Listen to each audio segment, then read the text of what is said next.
낮에 시간을 내서 다시 한번 점검을 해보도록 하겠습니다. 자, 오늘 룻기 1장 1절부터 5절까지 우리가 룻기 1장 1절과 2절 말씀을 가지고 이틀 동안 우리 말씀을 나누었는데요. 네, 오늘은 우리가 룻기 1장 1절부터 5절까지 조금 더 확대해서 선택의 결과라는 제목의 말씀으로 같이 은혜를 나누고자 합니다. 네, 자, 우리 사사기 룻기 심층강의 79번째 시간이에요. 선택의 결과라는 이 제목을 보면서 이미 여러분들은 저와 함께 룻기 성경 여행도 함께 했고, 또 제가 워낙 룻기라는 책을 좋아하기 때문에 저의 설교 가운데서 다양한 방식으로 룻기를 인용했었던 적들이 많아서 그래서 아마 여러분들이 룻기의 내용을 많이 아시니까 오늘 어떤 내용이 다루어지겠구나 하는 것을 대부분 좀 짐작은 하실 수 있을 건데요. 자, 본문을 먼저 우리가 함께 읽어볼게요.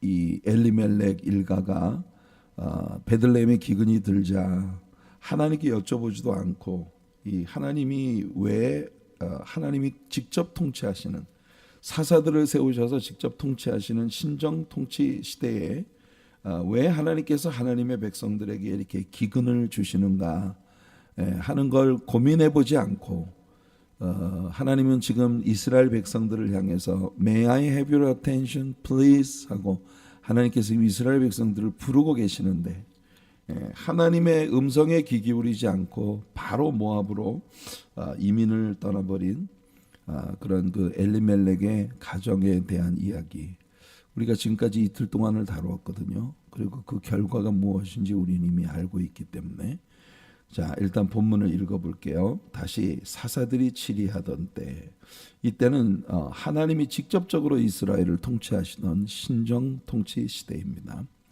그 땅에 흉년이 드니라. 유다 베들레헴의 한 사람이, 베들레헴이라고 하는 곳은 문자적으로는 떡집이란 뜻이고 이 도시가 가지고 있는 영적인 의미는 장차 생명의 떡이신 예수 그리스도가 이 도시로부터 나오게 될 하나님께서 오래전부터 선택하시고 구별하신 그런 도시입니다. 하나님이 직접 통치하시던 시대에 하나님께서 특별히 유의하시고 계시는 이 베들레헴이라는 성읍, 미가 선지자가 그렇게 말했잖아요. 그죠? 베들레헴 에브랏, 너는 유대 고을 중에 가장 작은 고을이지만 하나님이 너를 선택하셨다. 그래서 너로부터 왕이 오시는데 그분의 근본은 태초의 상고인이라. 벌써 태초부터 하나님께서 하나님의 아들 메시아를 이 땅에 보내시기 위한 도성으로 이미 태초부터 선택하신 도시예요. 그런데 이 도시에 흉년이 들었어요. famine, 기근이 왔습니다. 기근이. 한 사람이 그의 아내와 두 아들을 데리고 모압 지방에 가서 거침없이 나옵니다. 거침없이. 이 모압 지방이라고 하는 모압이라고 하는 이 땅이 하나님께서 이스라엘 백성들에게 얼마나 경계하시던 땅이었나. 근데 그곳으로 내려갔어요. 그 사람의 이름은 엘리멜렉이요. 엘리멜렉이라는 이 사람의 이름은 하나님은 나의 왕이다. God is my king. 이런 의미를 했습니다. 그의 아내의 이름은 나오미요. 그 두 아들의 이름은 말론과 기럧이니 유다 베들레헴 에브랏 사람들이더라. 그들이 모압 지방에 들어가서 거기 살더니 나오미의 남편 엘리멜렉이 죽고 나오미와 그의 두 아들이 남았으며 그들은 모압 여자 중에서 그들의 아내를 맞이하였는데, 자, 이게 정말 점입가경이에요. 모압으로 내려간 것만 해도 하나님이 정말 기뻐하지 않으시는 그런 사람들 안으로 들어간, 하나님이 정말 기뻐하지 않으시는 선택이었는데, 그런데 그 모압 여자 중에서 아내를 맞아 모압 여자와 통혼을 했다. 하나님이 절대로 하지 말라는 짓만 지금 계속 골라가면서 하고 있는 중인 거예요. 하나의 이름은 오르바요, 하나의 이름은 루시더라. 여러분, 여기서 우리가 한 가지 흥미롭게 여기는 게 있습니다. 앞에 남편들의 이름이 나올 때는 항상 말론과 기럨 두 사람이 다 죽고 그렇게 나오거든요. 뒤에 오늘 이제 설명이 됩니다만은 사실은 이 말론이 룻의 남편이에요. 말론의 부인이 룻이고 기럨이 오르바의 남편입니다. 그래서 사실상 기럨이 형이에요. 기럨이 형이에요. 그러니까 오르바가 룻보다는 형님, 동서 중에 형님이죠. 근데 말론이 동생이거든요. 근데 말론의 이름이 이 형제들의 이름을 이야기할 때는 항상 말론과 기럨이라고 이야기를 해요. 앞에서도 그랬잖아요. 이번 말론과 기럨 이 두 아들이 있었다고 그랬는데 이렇게 동생의 이름이 형의 이름보다 앞서서 나오는 건 앞으로 이 말론의 아내 룻이 비록 말론이 작은 아들이지만 이 룻을 통해서 이스라엘의 가문이 회복되고 그래서 이 장자의 그 권리가 기럨이 아닌 말론을 통해서 이어지게 되기 때문에 그래서 흥미로운 이야기입니다. 그래서 원래 형이 기럨인데 동생의 이름이 항상 먼저 앞에 등장을 합니다. 말론과 기럨 두 사람이 다 죽고 그 여인은 두 아들과 남편의 뒤에 남았더라. 자, 이렇게 지금 우리가 보니 모압으로 내려갔어요. 살자고 내려갔는데 모압에 내려가서 먼저 남편 엘리멜렉이 죽었고 두 아들이 남았는데 그 두 아들을 모압 여자 중에서 며느리를 맞이해서 결혼을 시켰습니다. 첫째 며느리가 오르바고 둘째 며느리가 룻이에요. 자, 그런데 말론과 기럨이 또 죽습니다.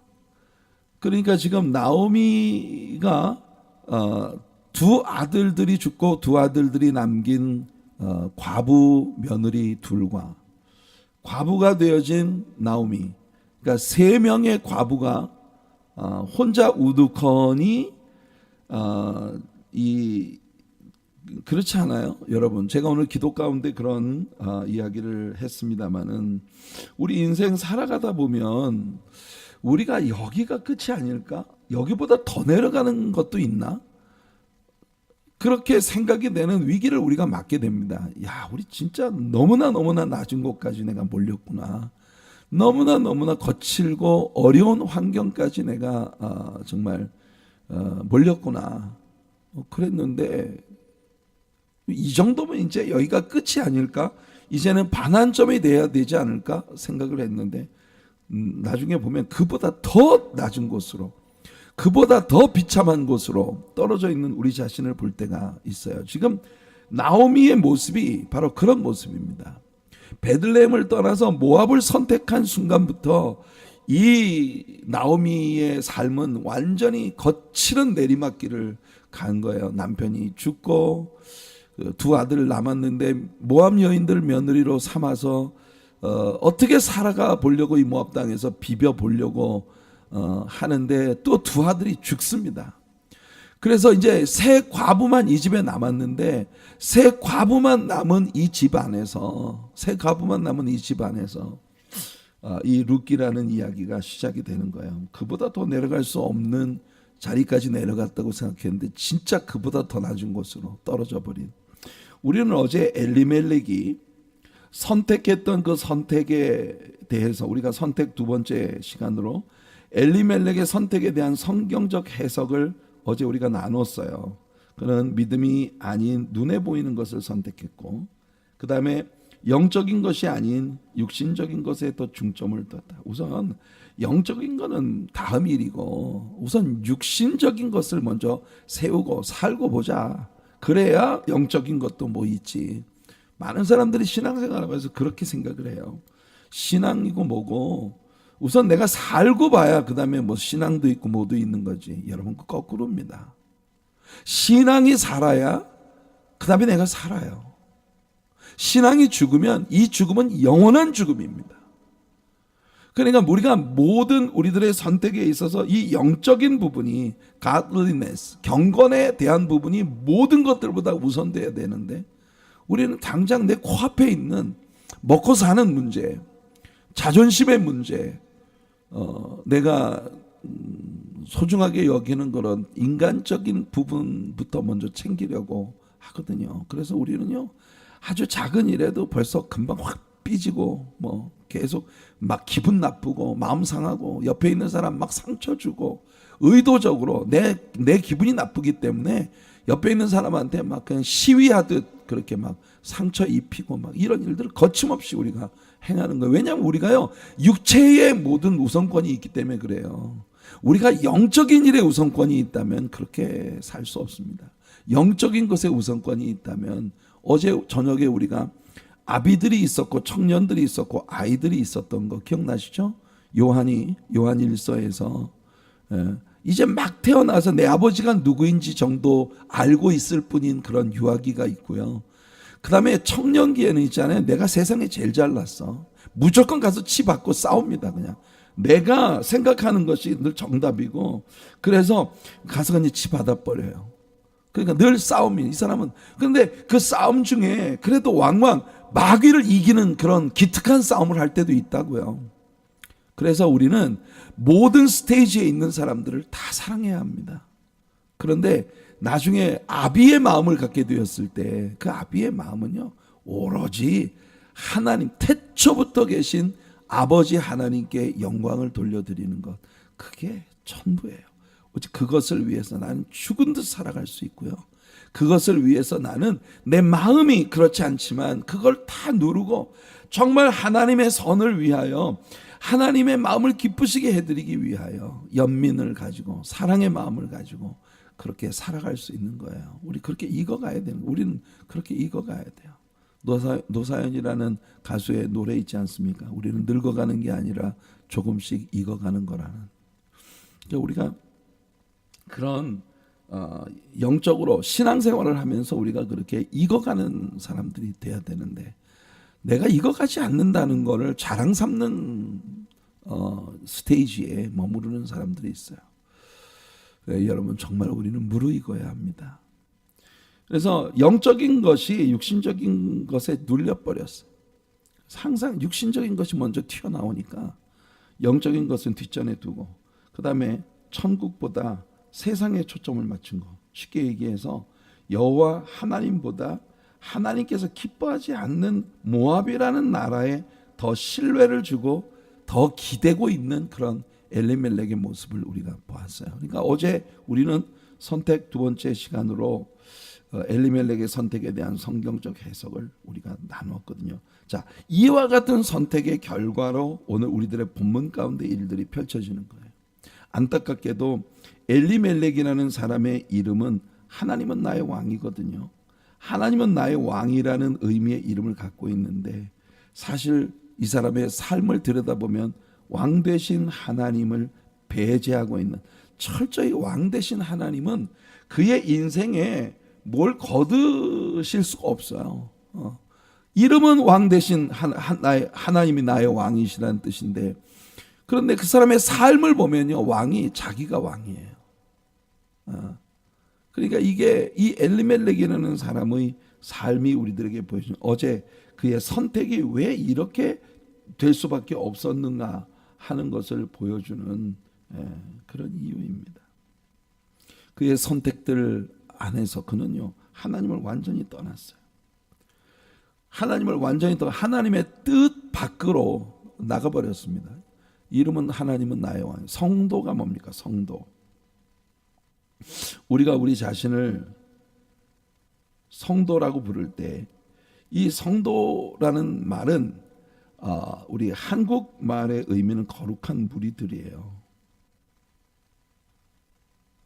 거룩한 무리들, 성도라는 말이. 그런데 이 거룩한 무리들이라고 하는 이 단어의 그 성경 문자적인 개념은 뭐냐면 구별된 사람들이라는 거예요. 구별된 사람들. 그런데 우리 여러분 사사기를 공부하면서 사사들이 치리하던 그 시대는요 구별됨이 다 사라져버린 시대였다는 걸 우리가 배웠어요. 이제 여러분, 하나님의 성소도 사람들에게 멸시를 당하고 하나님이 선택하신 레위 지파의 사람들도 더 이상 사람들에게 존경을 받지 못합니다. 그러니 레위 지파 사람들도 먹고 살 길을 찾기 위해서 그들의 거룩한 하나님께서 그들에게 기름 부으신 사명을 떠나 입에 풀칠할 수 있는 그런 삶을 찾아다니던 그런 시대. 그 미가라고 하는 사람 굉장히 부자예요. 어머니가 진짜 부자였어요, 그죠? 그랬던 그 사람이 엉망으로 살아도 그는 여호와의 이름으로 축복받은 사람입니다. 굉장히 우리가 아주 시니컬한 그 오늘의 시대의 영적인 어두움을 너무나 잘 반영하고 있었던 사사시대의 모습을 우리가 지금까지 배워왔잖아요. 그런데 하나님이 구별된 사람이 되기를 원하셨던 그 엘리멜렉 일가는 계속 왕 되신 하나님을 배제한 삶으로, 하나님이 없는 삶으로 내려가는 거예요. 모압으로 내려간 것만 해도 정말 안 좋은 선택이었는데 거기다가 두 아들들을 모압 여인들과 결혼을 시켰어요. 여러분,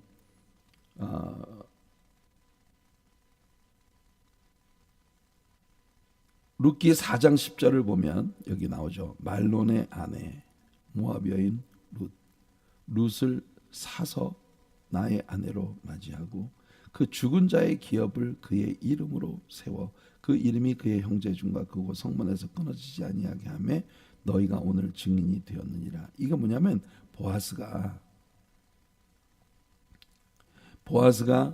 룻을 위해서 친족 구원, kinsman redemption, 친족 구원을 행하는 장면입니다. 그래서 말론의 아내가 룻이에요. 기료는 형인데 오르바라는 여인과 결혼을 했어요. 말론은 룻과 기료는 오르바와 결혼을 했습니다. 그렇게 모압 여자들을 며느리로 맞이했다. 나중에 여러분, 우리가 지금 읽은 이 구절은요, 굉장히 멋진 극적 반전입니다. 우리는 정말 잘못된 길을 선택했는데, 우리는 진짜 잘못된 길을 선택했는데 하나님이 그것마저 은혜로 바꿔주신 너무나 멋진 반전을 우리는 먼저 읽었어요. 지금 룻기 4장 10절이 그런 장면입니다. 어떻든 그렇게 모압 여인들과 결혼을 시켜서, 근데 그 모압 사람들이 어떤 사람인가? 우선 하나님께서 신명기 7장 1절로 4절까지 말씀에 이런 말씀을 하십니다. 내 하나님 여호와께서 너를 인도하사 내가 가서 차지할 땅으로 들이시고 내 앞에서 여러 민족, 헷 족속과 길가스 족속과 아모리 족속과 가나안 족속과 브리스 족속과 히위 족속과 여부수 족속, 곧 너보다 많고 힘이 센 7 족속, 이 가나안 7 족속들, 우리는 여러분 지금 그냥 눈 감고도 줄줄줄줄 이 7 족속들의 이름이 그냥 나올 정도로 우리 지금까지 계속 학습을 해왔습니다. 내 하나님 여호와께서 그들을 내게 넘겨 내게 치게 하시리니 그때 너는 그들을 진멸할 것이라. 근데 우리가 여러분 이때 배웠잖아요. 이 시대에 한 종족이 다른 종족을 물리치고 승리를 한다는 건 그냥 두 종족 간의 싸움이 아니에요. 두 종족의 배후에 있는 신들의 싸움이에요. 그래서 여호와 하나님이 그들이 믿는 모든 이 가나안의 토종 신들을 다 이기셨다. 이게 이 성경 시대에, 구약 성경 시대에 전쟁이 가지고 있는 그런 개념이거든요. 여호와 하나님께서 그들을 내게 넘겨 내게 치게 하시리. 가나안의 신들은 그를 믿었던 가나안의 백성들에게 아무것도 하지 못했어요. 여호와 하나님이 이기셨어요. 그들과 어떤 언약도 하지 말 것이며, 여러분 보세요. 하나님께서 이스라엘 백성들에게 명령하신 게 그들과 어떤 언약도 맺지 말아라. 이 말은 무슨 말이에요? 평화, 조약 같은 거 맺지 말아라. 그들과 평화의 약속하지 말아라. 그들은 끊임없이 너희들을 대적할 원수들이야. 심지어 우리 하나님은 긍휼이 많으신 하나님이시거든요. 근데 이스라엘 백성들에게 그들을 불쌍히 여기지도 말아라. 이렇게까지 말씀을 하십니다. 불쌍히 여기지도 말아라. 그들과 혼인하지도 말지니. 보세요. 하나님께서는요, literally 여기서 분명히 말씀하셨어요. 혼인도 하지 말아라. 내 딸을 그들의 아들에게 주지 말 것이요 그들의 딸도 내 며느리로 삼지 말 것은 그가 내 아들을 유혹하여 왜 하나님께서 왜 이렇게 정말 잔인함이 느껴질 정도로 그들을 불쌍히 여기지도 말아라 라고 말하느냐. 왜 하나님께서 네 자녀들을 혼인도 시키지 말아라 라고 말씀을 하시느냐. 이유가 여기 나옵니다. 그가 내 아들을 유혹하여 그가 내 아들이 여호와를 떠나고 다른 신들을 섬기게 함으로 여호와께서 너희에게 진노하사 갑자기 너희를 멸하실 것임이니라. 이유는 이겁니다. 여러분, 이 이방 민족과 통혼을 시키면 그 이방에서 그들의 우상 숭배의 전통을 가지고 들어오는 며느리나 사위들로 인해서 자녀들이 예수님을 버리고 하나님을 버리고 완전히 그 우상 숭배를 향해서 나아가게 될 것을 하나님이 미리 알고 계시기 때문에 절대로 그들과 뒤섞이지 말아야 한다고 하나님께서 말씀을 하신 거거든요. 그 중에서도 특별히 이방인들과 섞이지 말으라고 말씀을 하시면서 그 중에서도 더 특별히 섞이지 말아야 할 종족이 바로 암몬 사람과 모압 사람이에요. 어떤 면에서 보면요, 사실상 이 암몬 족속과 모압 족속은 가나안에 있었던 아모리 족속의 그 가나안의 일곱 족속들과는 좀 달라요. 왜냐하면 암몬 사람들은 히브리인의 조상인 아브라함의 조카 롯의 후손들이거든요. 그렇게 놓고 본다면 이스라엘 사람들과 멀지만 모종의 어떤 그 혈연 관계가 있을 수도 있는 그런 형제가 될 가능성도 있는 사람들이란 말이에요. 그런데 특별히 이방인들과 섞이지 말되 암몬 사람과 모압 사람의 경우는 여호와의 총회에 들어오지 못한다. 이게 무슨 말이냐면 절대로 그들은 이스라엘 사람이 될 수 없다. 아브라함의 후손이 될 수 없다 그 말입니다.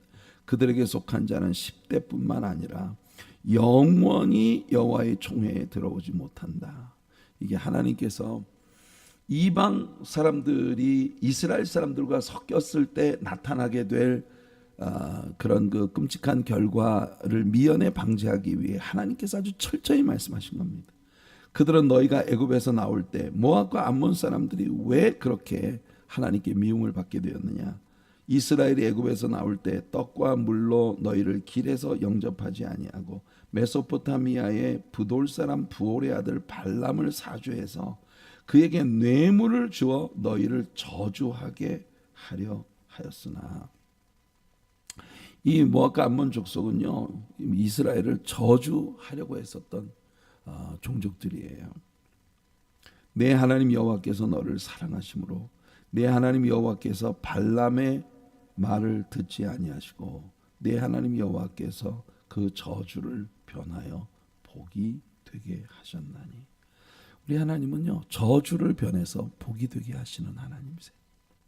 내 평생에 그들의 평안함과 형통함을 영원히 구하지 말지니라. 그러니까 모압과 암몬 족속은 하나님께서 이스라엘 사람들에게 워낙 여러분 아브라함의 조카 롯의 근친상간의 그 죄로 말미암아 시작된 종족이라는 것만 해도 벌써 우리 하나님께서 기뻐하실 수 없는 그런 종족이에요. 그런데 거기다가 한술 더 떠서 이스라엘 사람들을 저주하려는 의도를 가졌던 이 모압과 암몬 사람들, 하나님이 어떻게 그들을 용납하시겠어요? 그런데 엘리멜렉은 어려운 일 당한다고 하나님께 묻지도 않고 하나님과 상의도 없이 하나님은 나의 왕이라는 그의 이름과는 달리 홀랑 모압 지방으로 이민을 갔단 말이에요. 이 모압과 암몬 족속은 얼마나 아주 뿌리 깊은 이스라엘 백성들의 원수로 행하느냐 하면은, 이스라엘이 이제 유다와 북이스라엘로 나누어져서 북이스라엘은 아수르에 망하고 남유다는 바벨론에 망했잖아요. 그래서 바벨론에 포로로 끌려갔다가 70년 만에 포로 귀환대가 돌아왔어요.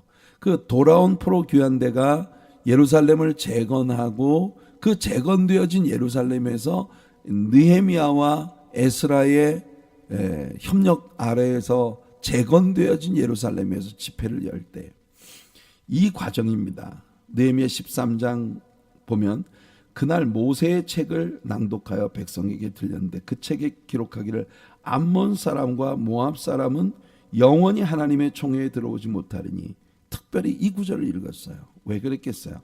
이는 그들이 양식과 물로 이스라엘 자손을 영접하지 아니하고 발람에게 뇌물을 주어, 우리가 좀 전에 읽었던 신명기의 구절을 지금 모세의 책이라고 하는 게 신명기를 지금 이스라엘 백성들에게 읽어주고 있는 거예요. 그러나 우리 하나님이 그 저주를 돌이켜 복이 되게 하셨다 하였는지라.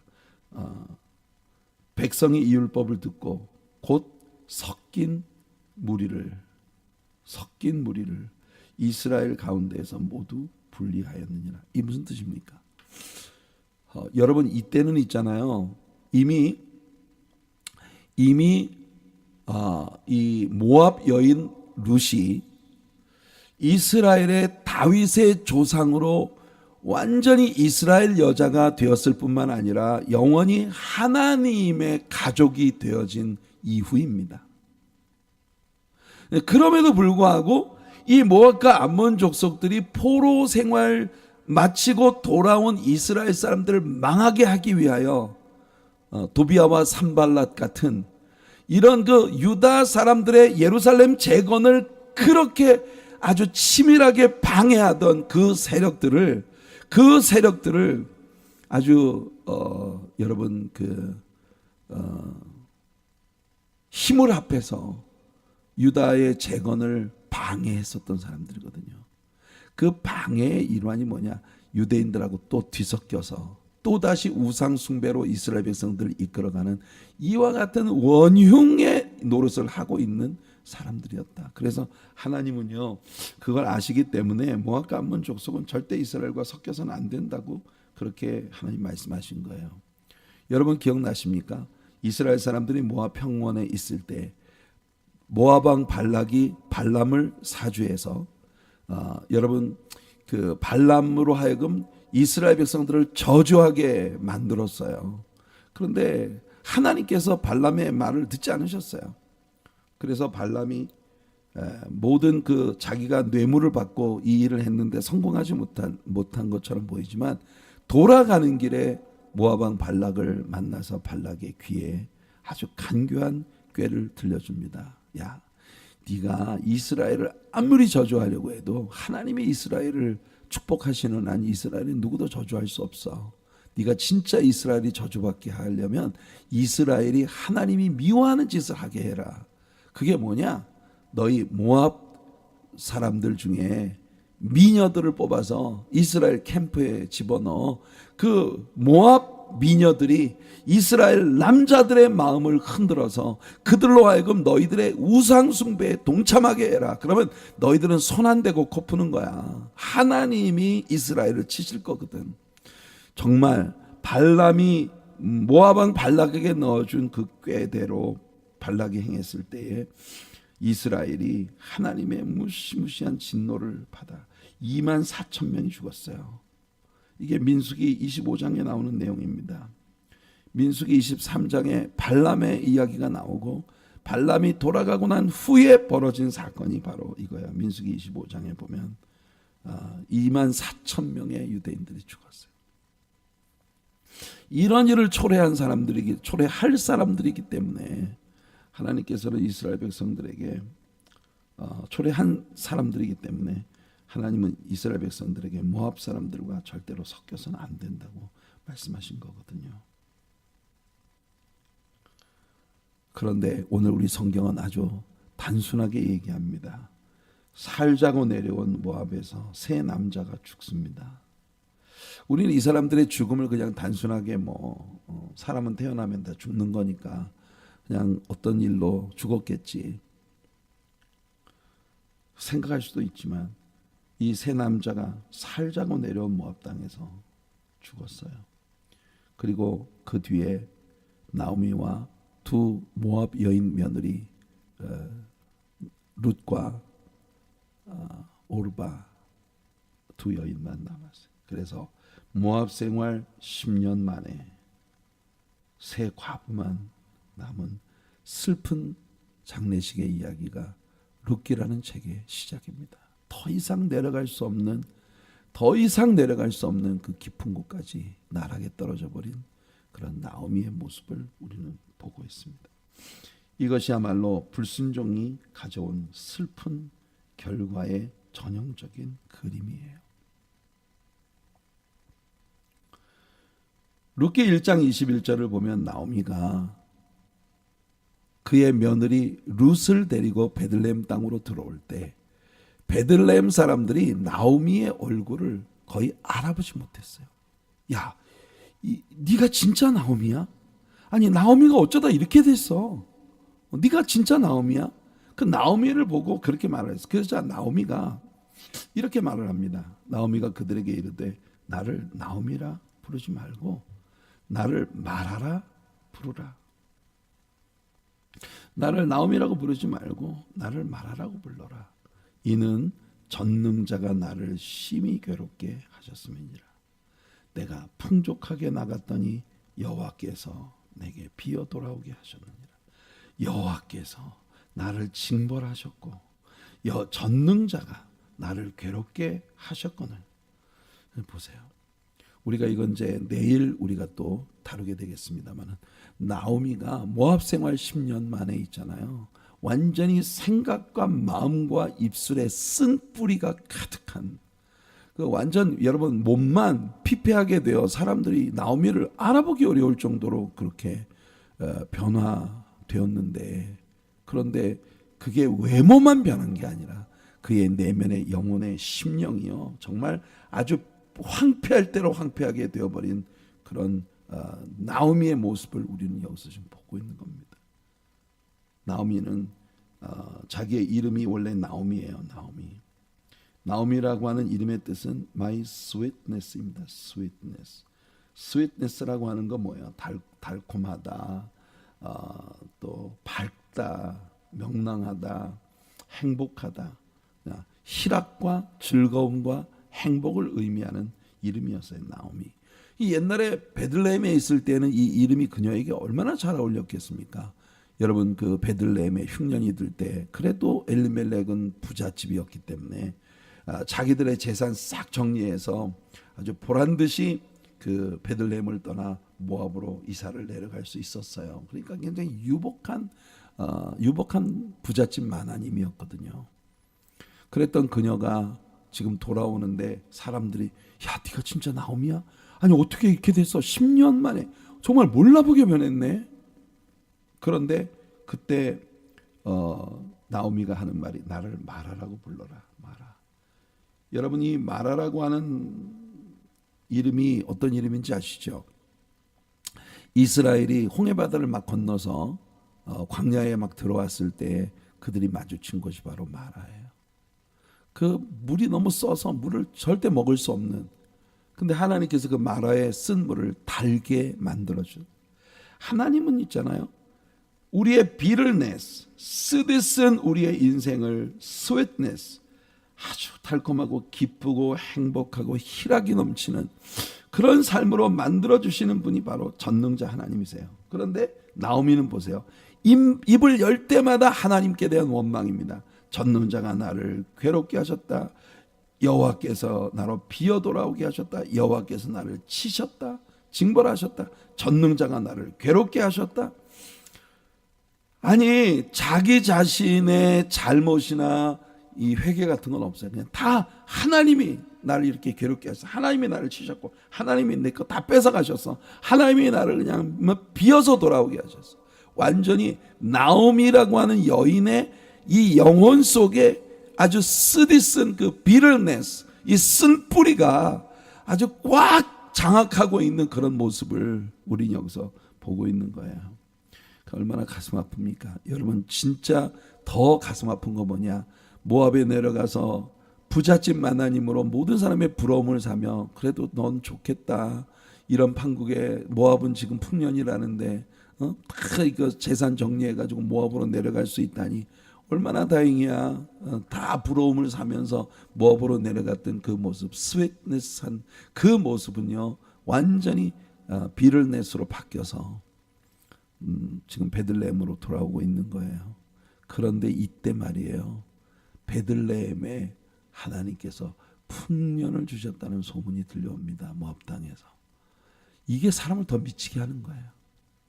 나는 진짜 부자였는데 모압에 내려와 쫄딱 망했거든요. 그런데 내가 버리고 보란듯이 버리고 떠나왔던 베들레헴 땅 사람들은 지금 풍요로운 그런 하나님의 은혜를 누리고 있다. 그럴 때에 이 나오미가 먼 이국 땅에서 느끼는 이 50마일 밖에서 느끼고 있는 나오미의 이 마음은 얼마나 황폐한 마음이었을까. 우리 충분히 짐작할 수 있지 않습니까? 이틀 동안 우리는 그들의 선택을 배웠고 오늘은 그 선택의 결과가 어떻게 나타나고 있는지를 보았습니다. 신명기 15장 20절 말씀을 오늘 적용 말씀으로 함께 나눌게요. 너와 내 가족은 매년 여호와께서 택하신 곳 내 하나님 여호와 앞에서 먹을지니라. 이것은 당연히 이스라엘의 절기에 대한 설명 가운데 하나님이 주신 말씀입니다. 유월절이 오면, 오순절이 오면, 장막절이 오면 너희들은 항상 하나님께서 너희들에게 지정하신 그곳, 즉 여호와 하나님 앞에서 먹고 마셔라. 우리 선택받은 하나님의 아들, 딸들 되어진 주님의 자녀들이 꼭 염두에 둬야 할 건 무슨 일이 벌어져도 우리가 하나님 앞에 있어야 한다는 거예요. 우리 하나님께서 너 여기 있어 라고 말씀하신 곳에 있어야 우리는 정말 전적인 안전을 누릴 수 있고 하나님의 복을 누릴 수 있습니다. 성도 여러분, 여러분들의 생애가 언제나 주님이 여러분들에게 여기 머물러라 라고 말씀하신 그곳에 머무르는